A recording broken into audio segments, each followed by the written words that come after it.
Selamat hari Minggu buat adik-adik yang beribadah di rumah. Biarlah kasih karunia Tuhan memberkati kita semua. Sekarang kita akan mulai ibadah minggu kita pagi hari ini. Mari kita persiapkan hati, pikiran, kita berdoa. Dalam nama Allah Bapa dan Anaknya Tuhan Yesus Kristus dan Roh Kudus, Pencipta langit dan bumi, kasih karunia dan damai sejahtera menyertai kita sekalian. Amin. Marilah kita sama-sama berdoa. Ya Yesus Kristus Tuhan kami, lihatlah dan datanglah kepada kami yang bersekutu di sini. Kami ini adalah umat gembala-Mu. Berilah kasih karunia dan kehidupan kepada kami. Amin. Kita bernyanyi. Mari tadi kita angkat pujian ku bersyukur Bapak.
Carilah Tuhan selama Ia berkenan ditemui.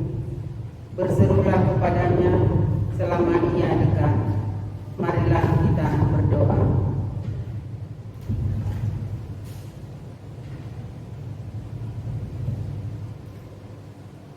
Ya Tuhan, Allah yang Maha Pengasih, syukur dan terima kasih kami sampaikan kepadamu karena Engkau memanggil kami kepada pengharapan akan hidup kekal. Berikanlah kepada kami Roh Kudus-Mu, sehingga kami mampu melawan nafsu duniawi kami, dan agar kami selalu mencari dan merindukan hal-hal yang surgawi. Tolonglah kami mengalahkan segala hambatan yang menghalangi kami menikmati kebahagiaan yang daripada-Mu. Kuatkanlah iman, pengharapan dan keteguhan hati kami, sehingga kami menang sampai akhir. Melalui Tuhan Yesus Kristus, sumber kehidupan kami. Amin. Tuhan Allah menyertai kita sekalian. Amin. Haleluya, haleluya, haleluya.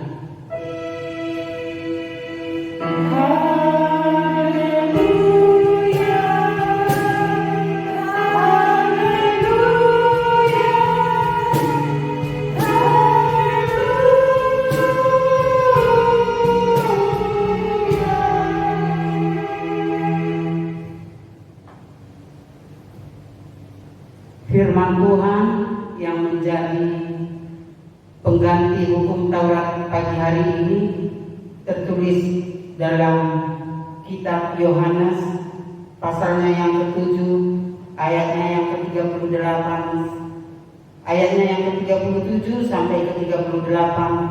Demikian firman Tuhan. Air sumber hidup.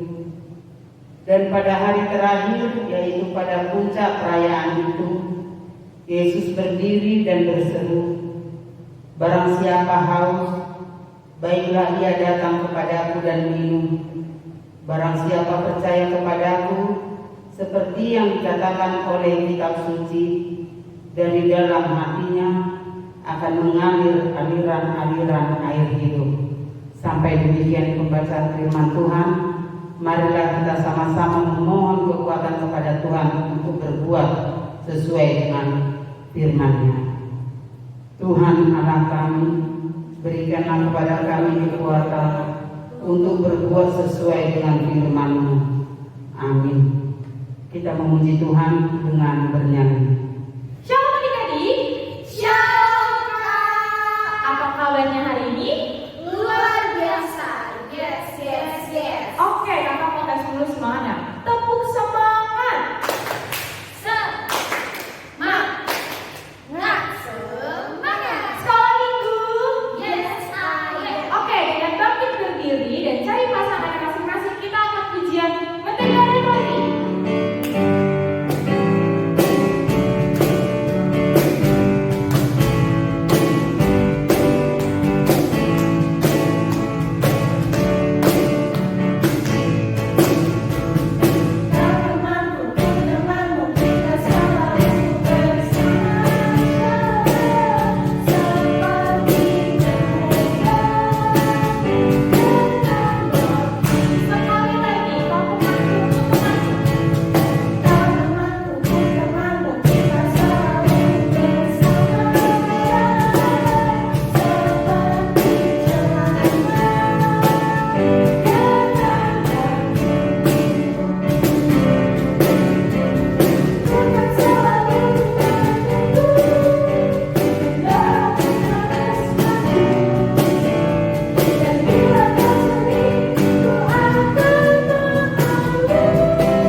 Yuk adik-adik boleh siapkan hatinya, adik-adik boleh siapkan alat tulisnya. Yuk terlebih lagi adik-adik harus menyiapkan hati dan pikiran adik untuk mendengarkan firman Tuhan. Kita mau mendengarkan firman Tuhan, kita akan pujian Yesusku panggil, Yesusku undang.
Bapak, terima kasih ya Bapak, kami telah memuji dan memuliakan nama Tuhan. Bapak, kalau sebentar kami ingin mendengarkan firman Tuhan, dan Kau memberkati kami dimanapun kami berada ya Bapak, dan juga Kau memberkati kakak-kakak sekolah minggu ya Tuhan yang akan membawakan firman Tuhan. Inilah doa dan permohonan kami ya Tuhan, hanya di dalam nama anak Tuhan Yesus Kristus, yang beri dosa dan pelanggaran kami. Haleluya, amin. Shalom adik-adik, apa kabarnya hari ini? Oke, sekarang saatnya kita mendengarkan firman Tuhan. Siapa yang sudah siap mendengarkan firman Tuhan? Kalau sudah siap mendengarkan firman Tuhan, yuk kita sama-sama dengarkan firman Tuhan. Kakak akan menyampaikan firman Tuhan hari ini untuk adik-adik kelas kecil. Jadi adik-adik kelas kecil, yuk kita akan dengerin cerita firman Tuhan sama-sama.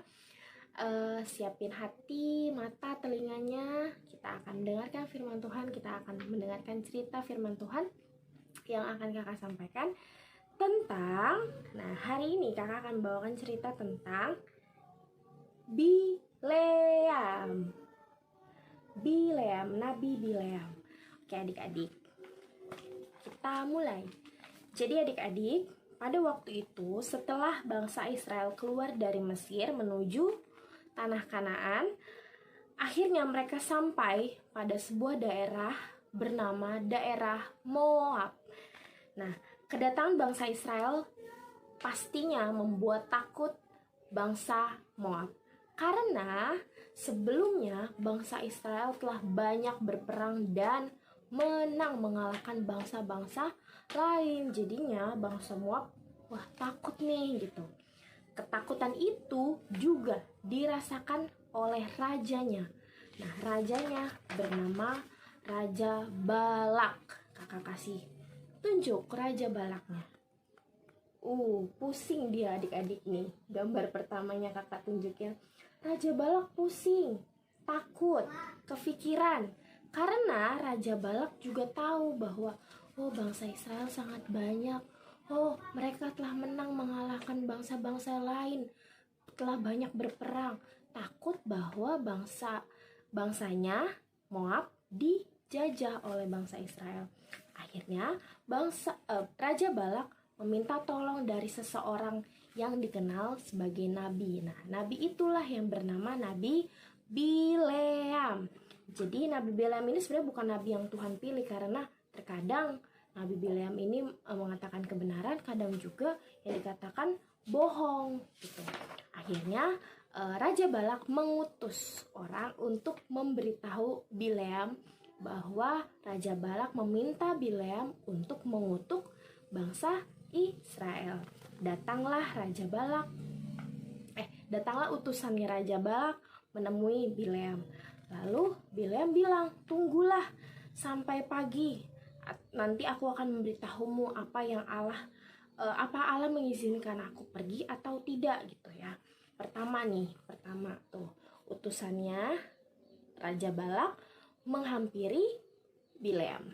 Nah, ternyata setelah menunggu malam harinya, Allah bilang sama Bileam, "Jangan engkau pergi dengan utusan itu, karena engkau tidak boleh mengutuk bangsa Israel, karena mereka sudah diberkati."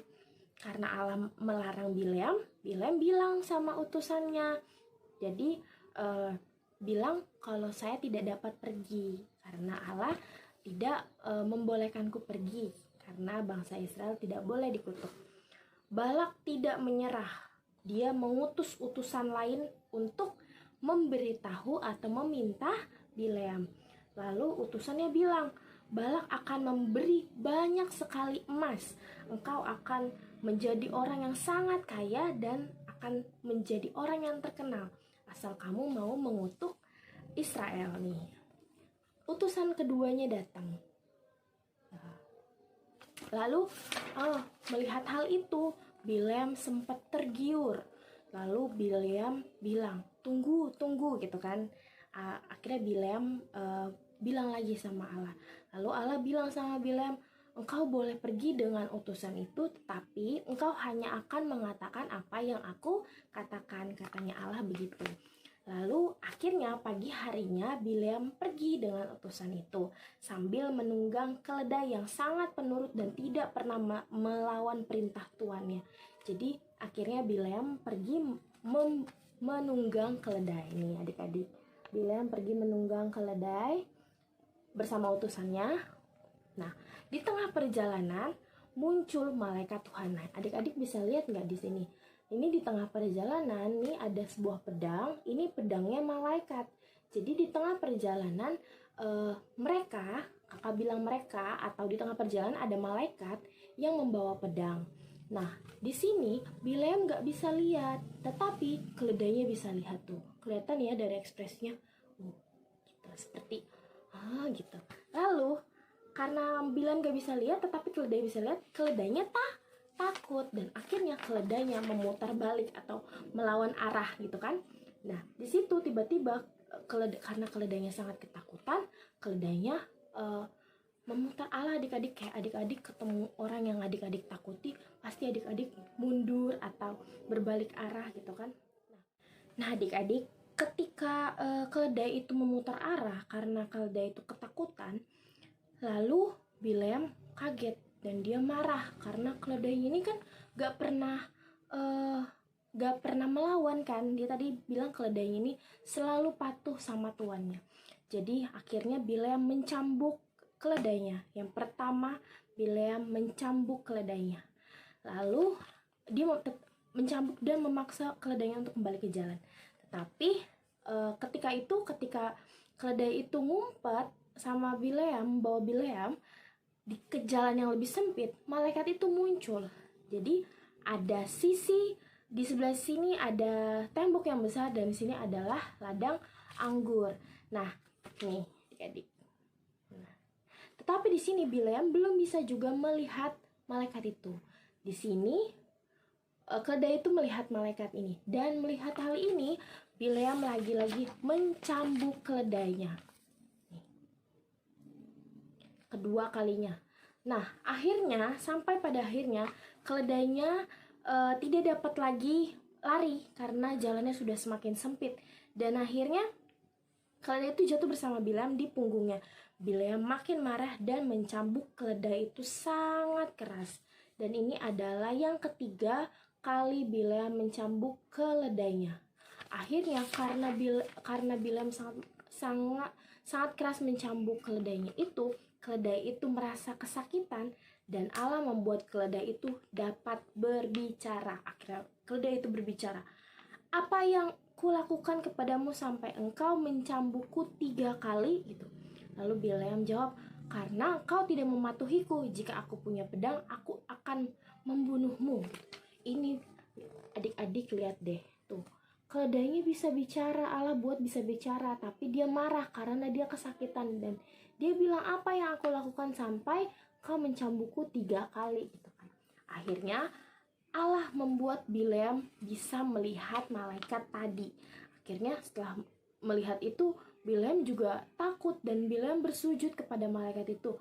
Lalu malaikat itu berkata, keledaimu telah menyelamatkanmu sebanyak 3 kali. Keledaimu telah menyelamatkan nyawamu sebanyak 3 kali. Jadi sebanyak 3 kali sebanyak Bileam mencambuk keledainya. Oh, adik-adik. Bileam berlutut. Lalu Bileam bilang, aku tidak melihatmu karena itu aku marah kepada keledaiku. Sekarang aku telah melihatmu, tapi jika kamu mau, aku akan pulang, kata Bileam. Malaikat itu berkata, engkau boleh menemui Balak, tetapi ingat, engkau hanya boleh mengatakan apa yang Allah katakan kepadamu. Nah, akhirnya Bileam menemui Raja Balak. Nih adik-adik, yang ini Nabi Bileam, yang ini Raja Balak. Raja Balak sangat semangat, Raja Balak sangat bahagia. Raja Balak terlihat merangkul Nabi Bileam. Lalu Bileam menemui Balak. Balak sangat gembira. Dia menyiapkan pesta yang meriah untuk menyambut Bileam. Kata Balak kepada Bileam, besok aku akan menunjukkan orang-orang Israel kepadamu. Kamu harus mengutuk mereka. Lalu pagi-pagi sekali Balak membawa Bileam ke atas bukit yang tinggi. Jadi dari puncak bukit itu Bileam bisa melihat atau Balak bisa nunjukin, itu loh, ini loh perkemahannya bangsa-bangsa Israel gitu. Dan memang jumlahnya sangat banyak. Lalu Balak berkata kepada Bileam, lihatlah Israel bangsa yang besar, kutuklah bangsa itu dan aku akan membuat engkau menjadi orang kaya gitu. Lalu Bileam berkata, engkau harus membangun 7 tempat persembahan.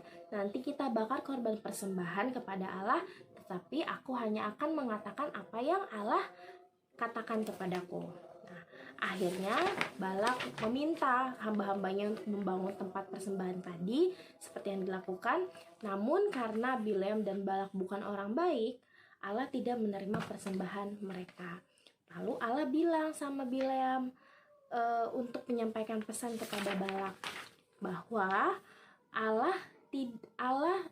bagaimana mungkin aku mengutuk bangsa Israel? Allah telah memberkati mereka dan aku tidak dapat mengutuk mereka. Itu yang dikatakan Bileam. Lalu Balak masih tetap kekeh. Balak bilang, ayo kita buat lagi persembahan itu, kita bakar lagi gitu. Dan akhirnya Allah bilang lagi, Bileam bilang Allah tidak berbohong, dia tidak mengubah pendiriannya. Allah telah memberkati Israel dan akan membuat mujizat bagi bangsa-bangsa Israel. Nah adik-adik, sekali lagi Balak membawa Bileam ke bukit yang lain dan membakar persembahan bagi Allah. Tapi Allah tetap tidak merubah pendiriannya. Bahkan malah Bileam berkata dengan keras, Allah membawa bangsa Israel ini keluar dari Mesir. Allah memberkati Israel dan membuat Israel menjadi bangsa yang besar. Di situ bukannya Bileam mengutuk bangsa Israel, malah Bileam memberkati bangsa Israel. Mendengar itu Balak menjadi marah sebab 3 kali Bileam memberkati bangsa Israel. Lalu Balak berteriak, hentikan gitu. Lalu Bileam tidak berhenti berbicara, malah dia berkata, akan datang sebuah bintang dari Yakub, ia akan memerintah di atas segala bangsa. Ini adik-adik, Nabi Bileam berkata, lalu Raja Balak berkata, hentikan gitu. Dia marah kepada Bileam karena sudah 3 kali malah Bileam bukannya mengutuk, malah memberkati bangsa Israel. Akhirnya sesudah Bileam mengatakan semua yang Allah sampaikan sesuai dengan apa yang Tuhan bilang kan tadi, Allah bilang engkau boleh pergi, engkau boleh menemui Balak, tapi engkau hanya akan berkata apa yang aku katakan. Akhirnya karena itu tidak sesuai dengan kemauan Raja Balak, ya Bileam pulang dan Balak Yang marah tidak jadi membuat Bileam menjadi orang kaya dan terkenal. Sampai di situ adik-adik. Nah, lama sekali setelah perkataan Bileam mengenai kedatangan bintang dari Yakub, Yesus Kristus lahir. Yesus Kristus adalah bintang itu. Dialah raja yang memerintah di atas semua bangsa. Nah, adik-adik, sampai di sini firman Tuhannya hari ini, kisah tentang Nabi Bileam. Semoga apa yang tadi kita dengar sama-sama kita boleh terapkan dalam kehidupan kita sehari-hari. Yang baik kita tiru adalah kita harus selalu menuruti, menaati apa yang Tuhan katakan. Kalau Tuhan katakan tidak boleh, maka tidak dilakukan. Nah, itu adik-adik. Jadi sampai sini firman Tuhan hari ini. Kita akan ketemu lagi di minggu depan secara virtual seperti ini. Semoga adik-adik tidak bosan mendengarkan firman Tuhan dari rumah. Yuk adik-adik boleh sikap berdoa karena kita akan menutup ibadah kita. Mari kita bersatu di dalam doa. Kami ucap syukur Tuhan atas setiap penyertaan Tuhan dalam kehidupan kami sampai pada detik ini. Tuhan masih memberikan nafas kehidupan bagi kami sehingga kami sudah memuji dan memuliakan nama Tuhan dan kami sudah mendengarkan firman Tuhan. Terima kasih Tuhan, biarlah firman Tuhan yang kami dengar boleh kami terapkan dalam kehidupan kami sehari-hari supaya kami boleh menjadi anak-anak Tuhan yang selalu takut akan Tuhan dan dengar-dengar akan firman Tuhan, juga menjalankan firman Tuhan di dalam kehidupan kami sehari-hari. Terima kasih ya Bapa, ampuni setiap dosa dan pelanggaran kami agar kami boleh menjadi anak-anak Tuhan yang Tuhan berkati. Terima kasih Tuhan, hanya dalam nama Tuhan Yesus Kristus kami sudah berdoa dan mengucap syukur. Haleluya, amin. Adik-adik, sampai di sini firman Tuhannya, kita ketemu lagi di minggu depan. Terima kasih adik-adik, selamat hari Minggu. Adik-adik, apa kabarnya hari ini? Pastinya luar biasa dong ya. Adik-adik, jumpa lagi nih sama Kak Eta hari ini di ibadah sekolah minggu tanggal 1 November 2020. Nah, untuk mengawali awal November kita yang bahagia ini dengan penuh berkat, yuk sama-sama kita nyanyikan lagu Big or Small. Adik-adik masih ingat gak? Kakak percaya pasti adik-adik masih ingat.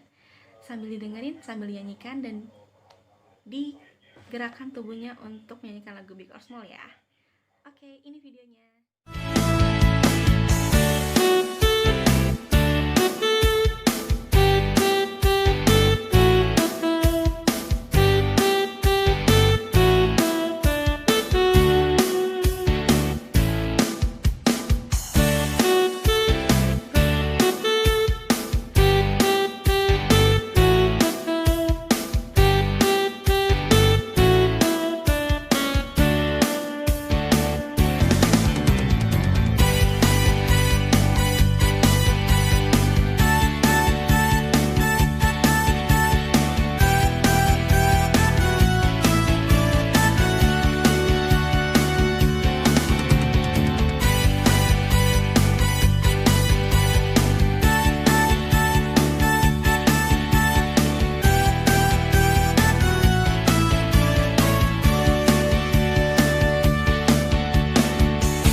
nyanyi bareng-bareng? Sudah gerakin tubuhnya? Nah, sudah semangat? Yuk, sekarang kita masuk ke firman Tuhan. Firman Tuhan kali ini diambil dari bacaan Alkitab Matius 2 ayat 1 sampai 10. Yuk, sama-sama dibuka Alkitabnya. Yang sudah dapat boleh katakan amin. Yuk, kakak juga sambil dibuka. Kita lihat ya. Matius 2 ayat 1 sampai 10. Oke. Tema perikopnya adalah orang-orang Majus dari timur. Sesudah Yesus dilahirkan di Betlehem di tanah Yudea pada zaman Raja Herodes, datanglah orang-orang Majus dari timur ke Yerusalem. Yang kedua, dan bertanya-tanya, di manakah dia, raja orang Yahudi yang baru dilahirkan itu? Kami telah melihat bintangnya di timur dan kami datang untuk menyembah dia. Ketika Raja Herodes mendengar hal itu, terkejutlah ia beserta seluruh Yerusalem. Yang keempat, maka dikumpulkannya semua imam kepala dan ahli Taurat bangsa Yahudi, lalu dimintanya keterangan dari mereka di mana Mesias akan dilahirkan. Yang kelima, mereka berkata kepadanya, di Betlehem di tanah Yudea, karena demikianlah ada tertulis dalam kitab Nabi.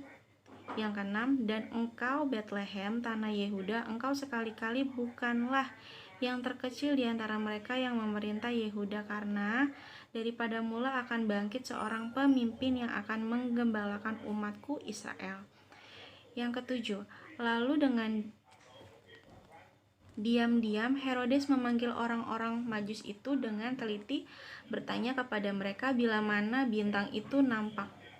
Ayat yang ke-8, kemudian ia menyuruh mereka ke Betlehem, katanya, pergi dan selidikilah dengan sesama hal-hal mengenai anak itu, dan segera sesudah kamu menemukan dia, kabarkanlah kepadaku supaya aku pun datang menyembah dia.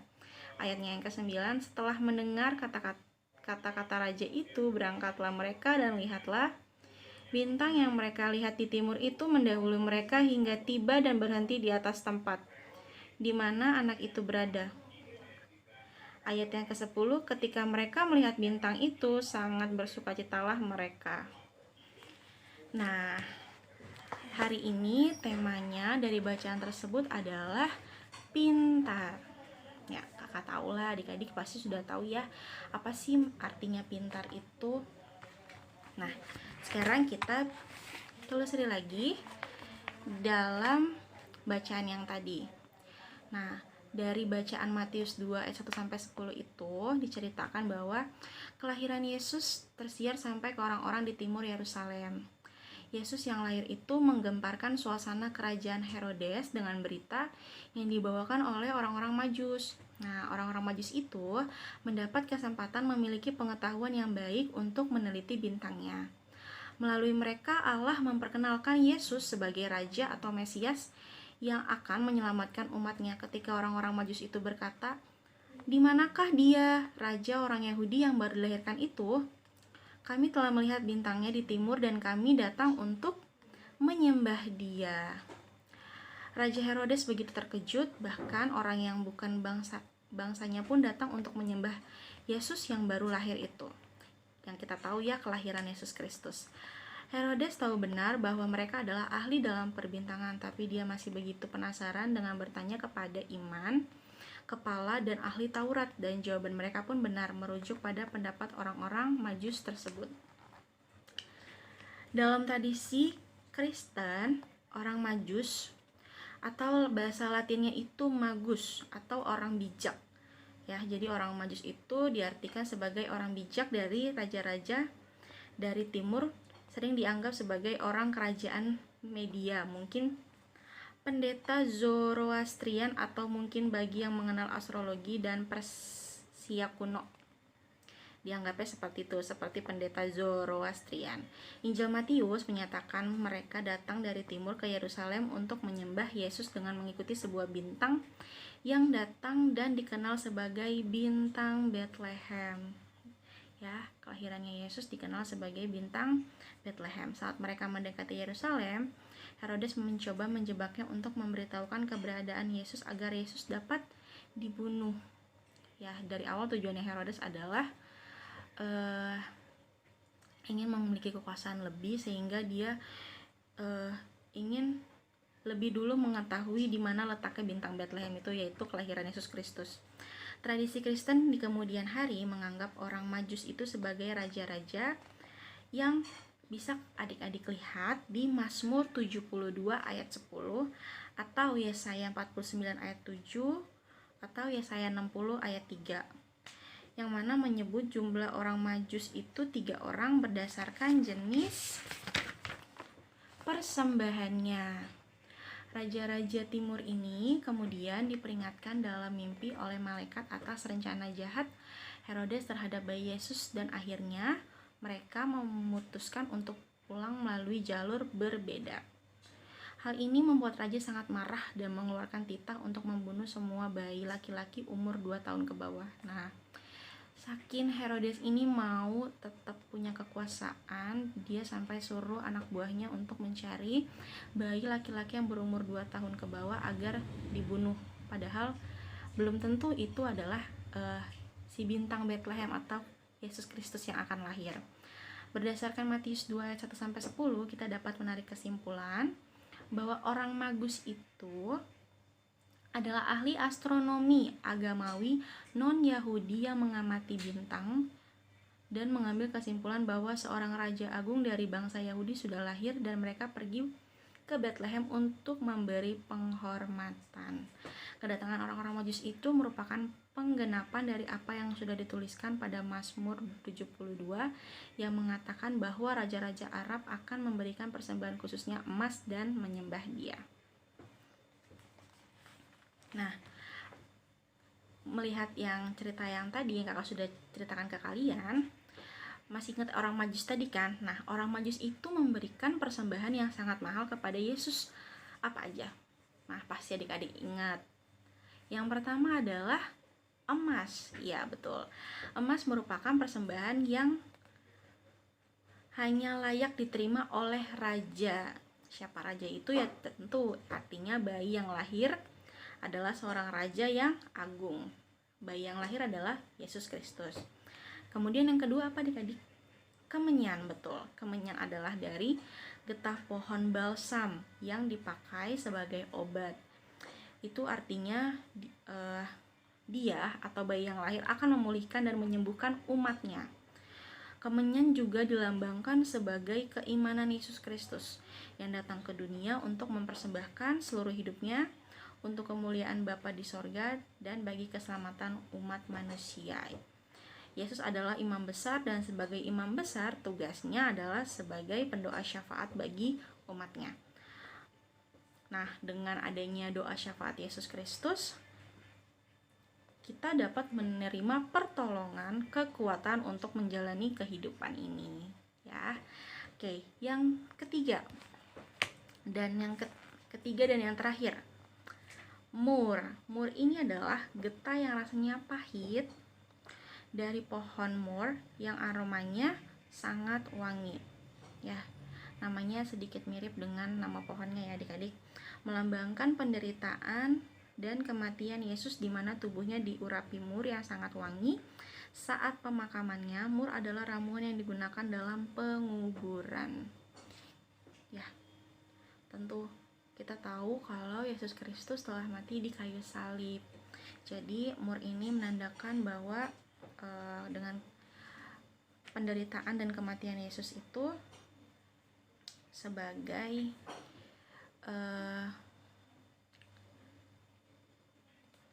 hal yang mulia dan wangi namanya. Itu mungkin maksudnya adik-adik. Persembahan yang dibawa oleh orang-orang Majus itu adalah simbol kehidupan yang sudah kakak kasih tahu tadi. Si emas itu adalah sesuatu yang hanya layak diberikan oleh raja. Kemudian kemenyan adalah yang diartikan sebagai obat. Terus yang terakhir adalah mur yang diartikan sebagai melambangkan penderitaan dan kematian Yesus. Karakter dan misi Yesus Kristus, ia adalah seorang raja yang patut kita muliakan. Dia adalah imam yang senantiasa menolong, memulihkan, dan berdoa bagi kelemahan-kelemahan kita sehingga kita mampu menjadi persembahan yang harum. Seperti mur tadi, harum dia, wangi. Bagi Tuhan, di dalam Roma 12 ayat 1, kematiannya yang akan membawa kemenangan sejati kepada kita setelah melewati kematian dan kembali dimahkotai dengan emas surgawi. Wah, luar biasa ya Tuhan Yesus Kristus ya adik-adik. Nah, setelah dengar penjelasan kakak tadi, firman Tuhan hari ini temanya adalah pintar. Nah, kenapa sih temanya pintar? Kakak mau tahu dulu nih, siapa yang adik-adik di rumah yang merasa dirinya itu pintar? Wah, pasti pada semua nih, saya pintar gitu. Nah, kita sudah baca firman Tuhan yang tertulis dalam Matius 2 ayat 1-10. Tema dari perikop ini adalah orang-orang Majus dari timur. Kisahnya adalah ketika Yesus lahir ke dunia, mereka adalah orang-orang yang pintar atau ahli perbintangan astrologi. Itu maksudnya. Jadi, pintar itu di sini di dalam Matius 2 ayat 1-10. Pintar ini adalah si 3 orang Majus tadi karena mereka bisa cari tahu nih melalui rasi bintang di mana akhirnya Yesus Kristus lahir di kota Bethlehem. Nah, dalam keahlian mereka, para Majus mampu meneliti bahwa ada seorang anak yang lahir di Yerusalem, tepatnya di kota Bethlehem. Para Majus yang pintar itu pun menanyakan kepada pemimpin daerah Yerusalem atau Raja Herodes tadi yang jahat itu, di mana bayi yang baru dilahirkan itu yang mereka sebut sebagai raja orang Yahudi. Nah, karena si Herodes ini punya kekuasaan, terus dia tahu ada raja yang baru lahir, terus dia kaget lah nih, kok bisa ada tiba-tiba dia bilang ada raja yang baru lahir sedangkan dia adalah raja di situ. Karena Herodes penasaran, dia mengumpulkan para imam kepala dan ahli Taurat untuk menanyakan kebenaran yang dia dengar tentang Yesus dari para orang Majus tadi itu. Setelah Herodes tahu dari para imam kepala dan ahli Taurat, maka kembalilah si Herodes memanggil para Majus untuk merencanakan yang jahat terhadap bayi Yesus. Namun, sekali lagi, Allah itu adalah yang maha tahu dan yang dapat melakukan apapun. Ya adik-adik, jangan pernah lupa. Namun Allah tidak tinggal diam melalui mimpi. Jadi disampaikan nih si para Majus ini diberitahu melalui mimpi oleh Allah yang pintar, diperingatkan Allah agar sekembalinya menemui bayi Yesus tidak kembali kepada Herodes. Jadi si Herodes nggak akan tahu nih letaknya di mana bayi Yesus Kristus itu lahir, karena yang tahu itu hanya si orang pintar ini, 3 orang Majus. Nah, setelah mendengar yang tadi, adik-adik, setelah Herodes berbicara kepada para Majus itu, akhirnya Herodes menunjukkan lokasi di mana Yesus dilahirkan, yaitu di Bethlehem. Dalam perjalanan mereka menuju kota itu, bintang yang mereka teliti itu mendahului perjalanan mereka.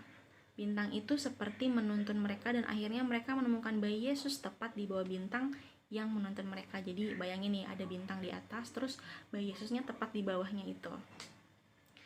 Nah, apa sih Kak maksudnya dari cerita si 3 orang Majus tadi itu? Oke, adik-adik, dari cerita firman Tuhan di atas kita boleh belajar dari para 3 orang Majus tadi yang pintar dan ahli dalam perbintangan itu. Apa sih yang bisa kita dapat? Yang pertama, nih boleh sambil ditulis ya adik-adik.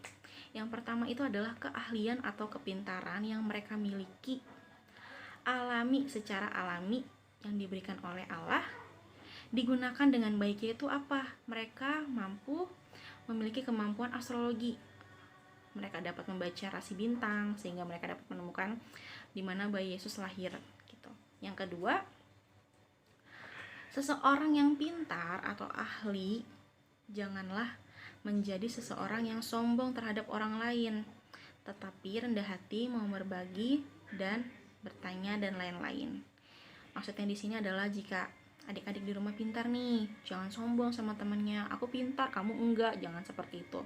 Tapi kalau seandainya teman kamu bertanya, kamu boleh kasih tahu, tetapi tidak memberitahu saat contoh misalnya ujian, kamu kasih jawaban sama teman kamu, itu namanya bukan tindakan yang baik. Tindakan yang baik adalah kamu bisa mengajari teman kamu, tetapi tidak saat ujian, seperti itu.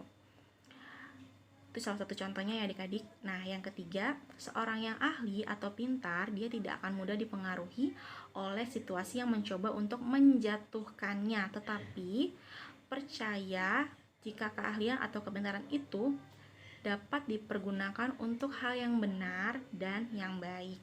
Tentu Tuhan tidak akan membiarkan kita dalam pencobaan yang berusaha mengajak kita tuh pada suatu permasalahan. Nah, itu yang kakak bilang tadi. Jadi misalnya situasinya adalah kalian lagi ujian, terus teman kalian minta nomor 1 jawabannya apa, nomor 2 jawabannya apa. Nah, itu bisa membuat kalian jatuh ke dalam permasalahan. Apa masalah yang akan kalian dapat? Yang pertama, kalian akan ditegur oleh guru. Yang kedua, mungkin nilai kalian akan jelek karena kalian telah membagi jawaban kalian kepada teman kalian. Seperti itu. Nah, yang terakhir, yang keempat, anak yang pintar akan selalu memberikan persembahan yang terbaik, bukan asal-asalan. Apa nih maksudnya, Kak? Persembahan itu banyak adik-adik. Kalau kita ngomongin persembahan kita sama Tuhan, apa yang mau kita kasih ke Tuhan? Contoh misalnya kepercayaan kita kasih ke Tuhan, karena Tuhan juga telah mempercayakan kita sebagai anak-anaknya. Kita juga harus mempercayakan Tuhan sebagai pemimpin kita. Nah kakak harap adik-adik benar-benar nulis tadi nih, apa aja sih yang bisa kita ambil dari cerita 3 orang Majus tadi, tentang kepintarannya, tentang cara bijaknya mereka, tentang bagaimana Allah pakai mereka, dan bagaimana mereka menggunakan keahliannya dengan baik dan benar ya. Kakak harap adik-adik bisa menjadi si 3 orang Majus tadi, bisa menjadi terang dan garam dunia. Oke, sampai di sini dulu, kita tutup dengan doa. Mari kita satu dalam doa. Allah Bapa yang baik, Bapa yang di atas surga, terima kasih Bapa untuk hari ini Kau berikan kami nafas kehidupan sehingga kami dapat melakukan aktivitas kami pagi ini. Bapa, kami telah mendengar sedikit firman-Mu tentang 3 orang Majus yang sangat pandai membaca rasi bintang sehingga mereka dapat menemukan di mana Engkau Bapa lahir di kota Bethlehem. Bapa, biarlah kami menjadi si 3 orang Majus tadi, kami dapat menggunakan keahlian kami, kepintaran kami dengan baik dan benar. Kiranya Kau yang membimbing kami dalam kepintaran kami Bapa, sehingga kami menjadi terang dan garam dunia. Hanya di dalam nama-Mu kami tutup firman Tuhan ini. Ampuni segala dosa dan pelanggaran. Haleluya, amin. Sampai jumpa minggu depan. Kita mengakhiri ibadah kita, adik-adik kakak undang untuk nanti berdiri. Kita akan pujian terima kasih Tuhan.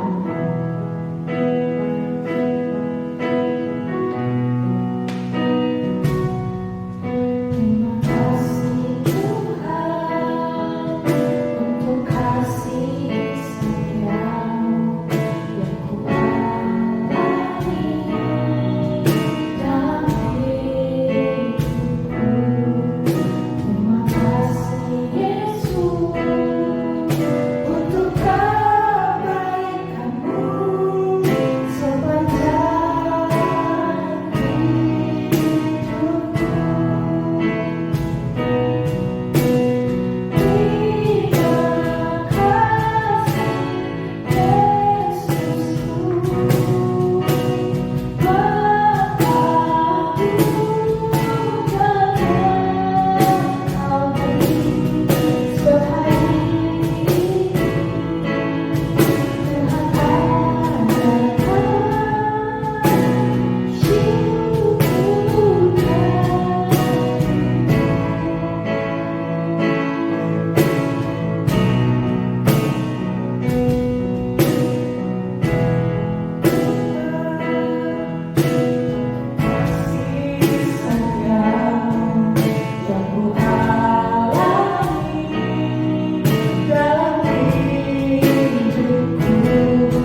pada pagi hari ini kita berdoa doa persembahan.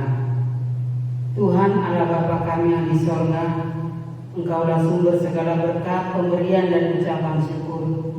Kami di sini mempersembahkan diri kami dan sebahagian dari pemberian sebagai tanda terima kasih kami atas berkat-Mu dalam kehidupan kami. Kiranya Engkau berkenan untuk menerimanya.